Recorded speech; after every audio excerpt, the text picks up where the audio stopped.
I work for a nonprofit. We're an advocacy organization.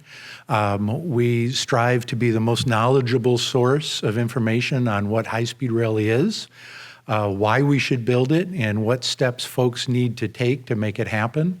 And then we provide people like you the tools you need to educate your leaders in your state capitals and in Washington, D.C. And I want to go back to something I reacted to in that discussion about energy with the conversion to electric cars.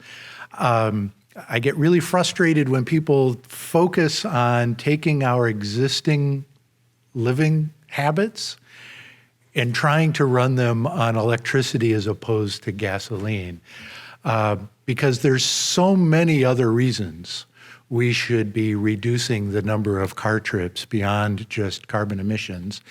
And I get confused about, one of the things that's important in vehicles is low weight, and electric vehicles are actually heavier, so I'm not really sure about all that. But one of the things we've done in this country is we've made it illegal to build communities where you can walk to the store or walk to work.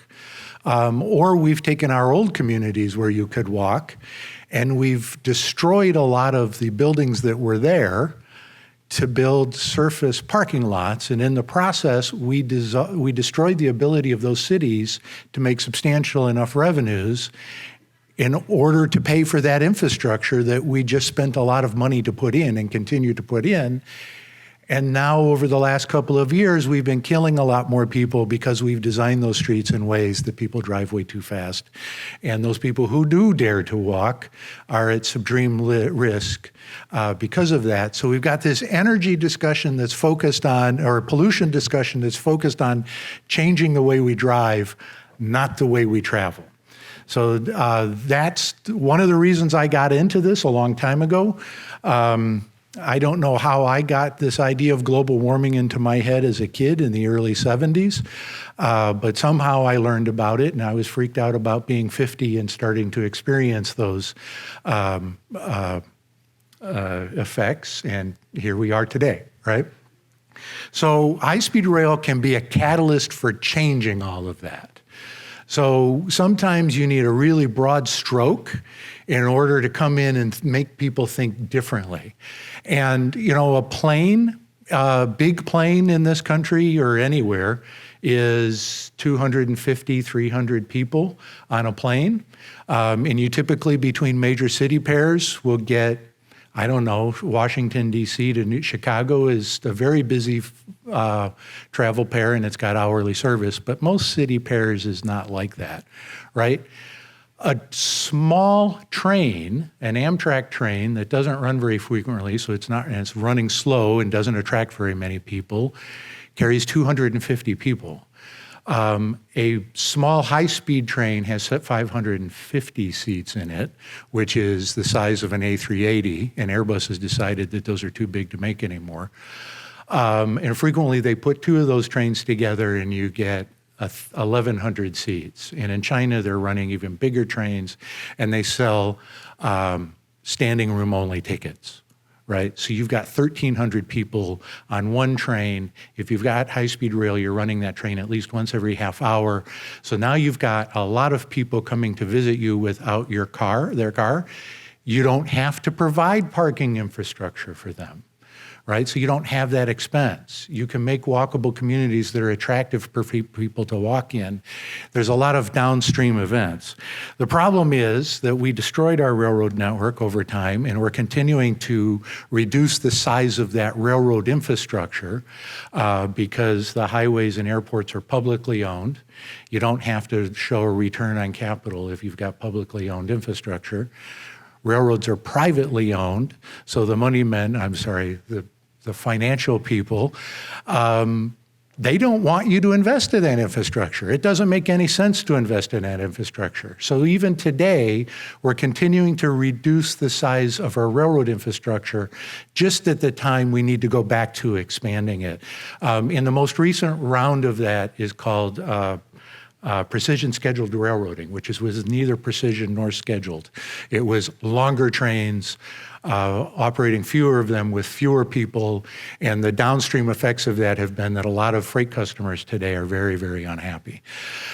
So I'm sorry that I reacted to a one thing, went off speech or went off program for a while, but this really is a huge issue, and it's one that can drive a lot of changes in our society if we seize the opportunity.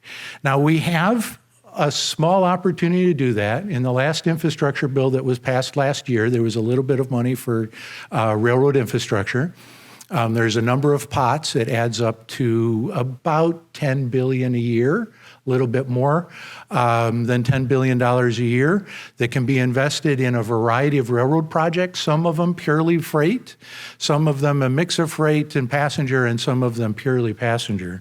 But that leads to one of the biggest issues, which is Union Station. And what do we do about Chicago Union Station, and how do we fix it? And Amtrak has proposed the very first beginnings of a program to make those fixes. And this picture is very symbolic to me because that bridge there used to be a pathway that Amtrak used to get out of Union Station to go to Champaign, to Carbondale, to Memphis, to New Orleans. About a year ago, somebody cut the signal cable that allows people to control that bridge, and nobody can agree on who has to pay to put that signal cable back in. So Amtrak hasn't been using that bridge for over a year. So in order to come out of Union Station to go to Champaign or Carbondale, et cetera, it used to be that you came out and you backed over to Ashland Avenue. If you know the city, it's about a mile west of Union Station. And then you went across the South Loop and down. Now you actually have to take a longer time route in order to make that switch because this bridge is out of commission. And you'll see that on a later map. So Union Station does impact most of the country. Here are the routes where you can get on a direct train from a station on that route to Union Station. So it's most of the country. Now, most of this service is too infrequent. It's only once a day, sometimes less, or once a week. No, once a day, sometimes less, sometimes it's 3 times a week. It's not reliable enough. That's because the railroads have been disinvesting in their infrastructure, and they don't have the infrastructure that can run fast freight trains, nor do they have the infrastructure to run passenger trains. So it's not frequent enough, it's not fast enough, and it's not reliable enough. But it does serve the entire country from Union Station, and it's a foundation that we can build upon. So I don't know, has anybody been on a true high-speed train? And Acela doesn't count, right? So France, Germany, Morocco, Turkey, et cetera, right? And you've got that thing where you leave the station and you start going really fast and you can get up whenever you want. You don't have to worry about the seatbelt. You can take your laptop out whenever you want. You can go to the bathroom whenever you want, right? Or you can get up and talk to people in the bar car on many trains. And this is the 25th anniversary of high-speed trains in Spain. They repainted the train that made the original Revenue Run.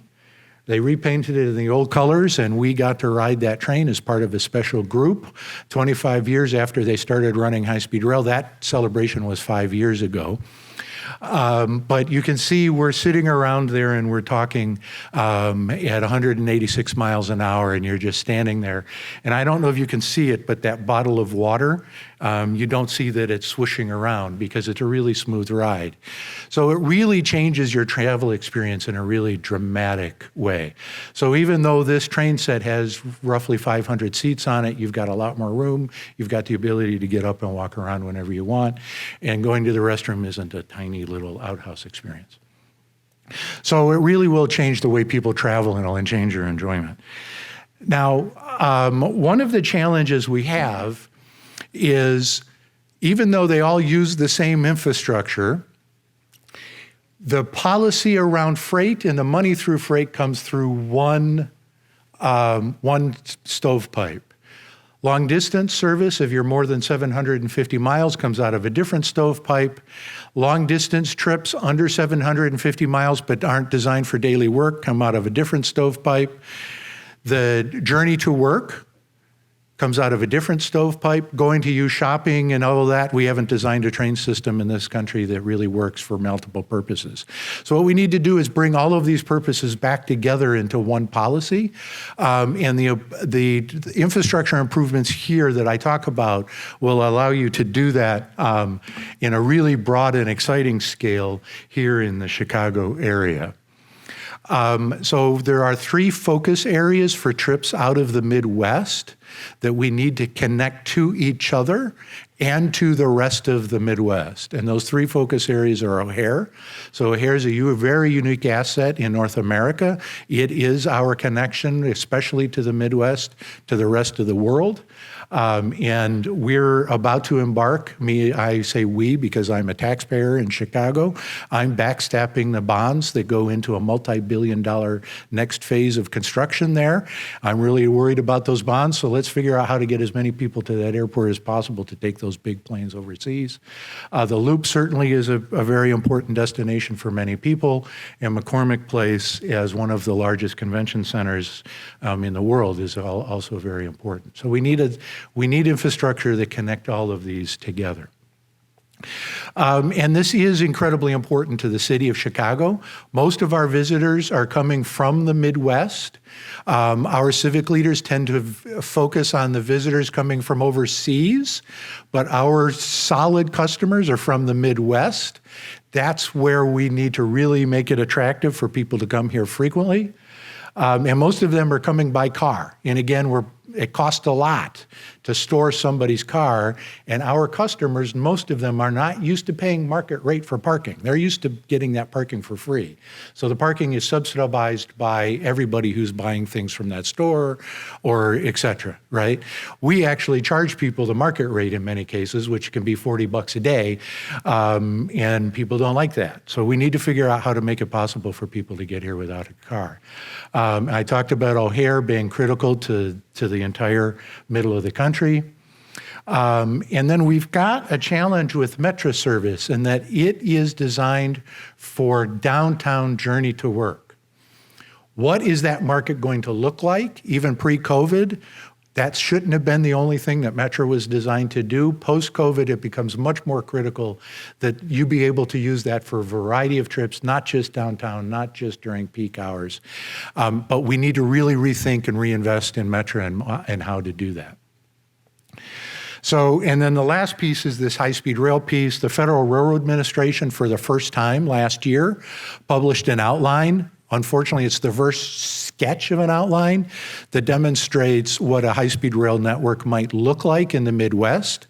And these are the primary routes are in color. The purple is super high frequency definitely with speeds of above 200 miles an hour. The red is some mix there, green, not really sure. But in any case, you've got at least hourly service on all those routes. So the FRA has demonstrated that this will work in the Midwest.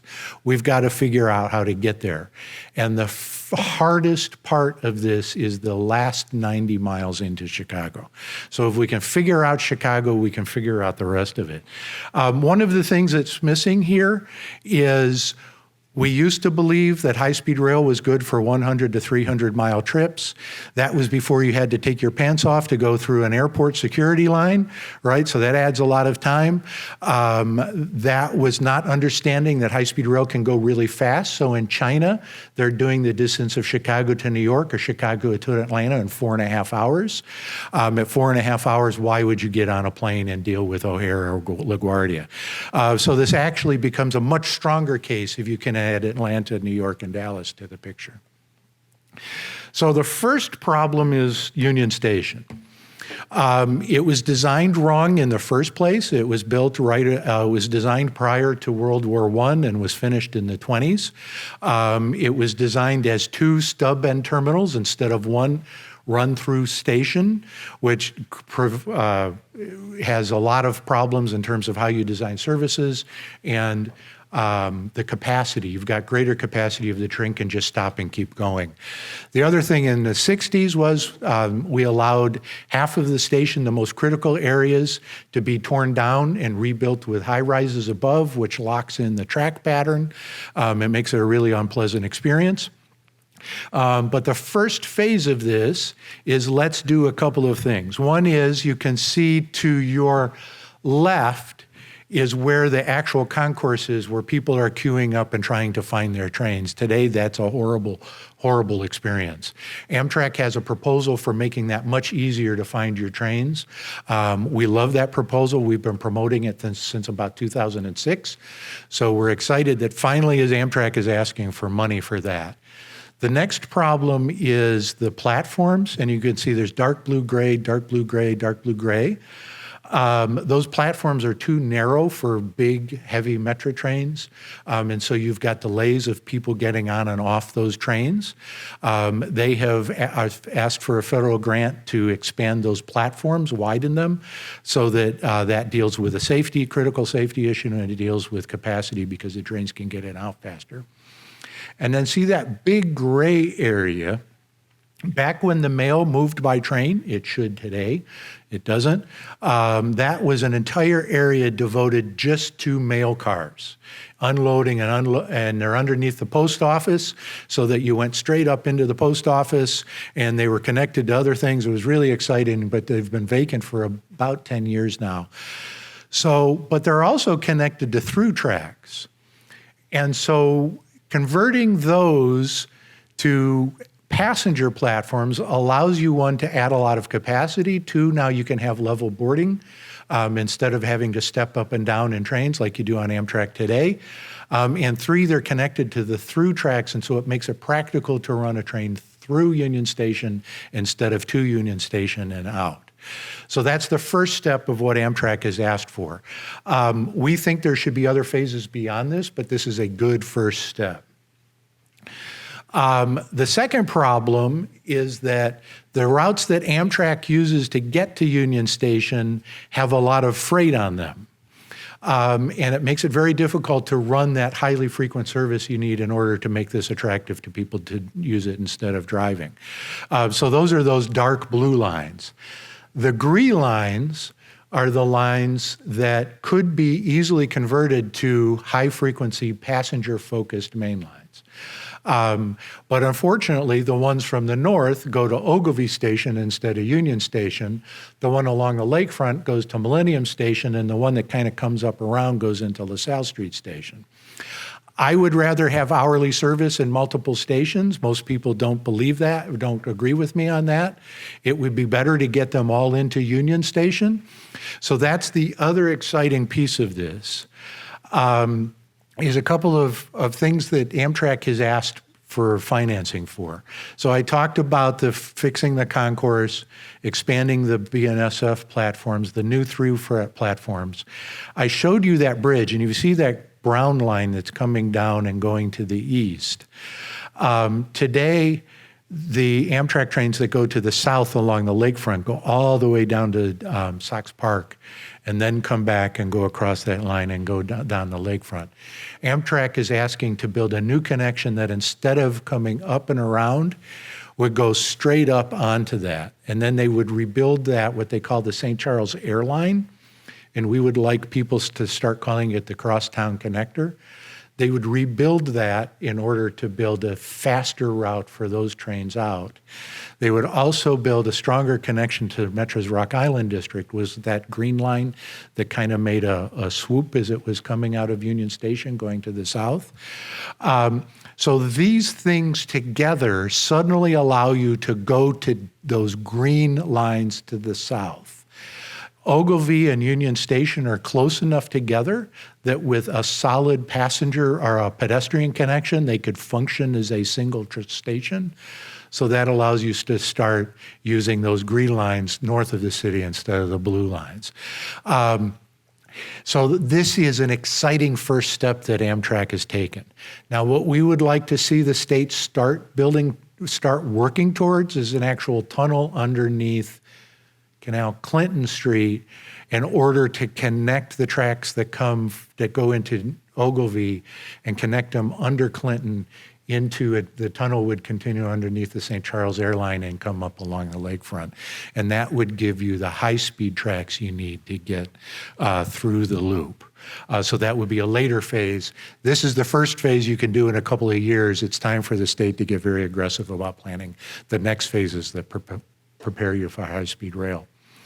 But the other thing this does, in addition to improving the Amtrak service to the rest of the region, and setting the stage for high-speed rail, it also allows you to run metro trains through the city instead of just to the city. So you would still have that frequent service alongside the lakefront that goes into Millennium, and that line should have trains running every 15 minutes. The infrastructure would support it today. It's a matter of finding somebody to pay for the service and also tying CTA service, bus service into it. But you could then have a connecting station just south of McCormick Place where you connect to an express train that would take you over to O'Hare. And at O'Hare, you could have a transit center that connects you to buses that connect you to the rest of the region. So this is another very exciting opportunity that ties into this. And then lastly, these Union Station improvements help get you towards getting that additional passenger trains that you need onto other lines.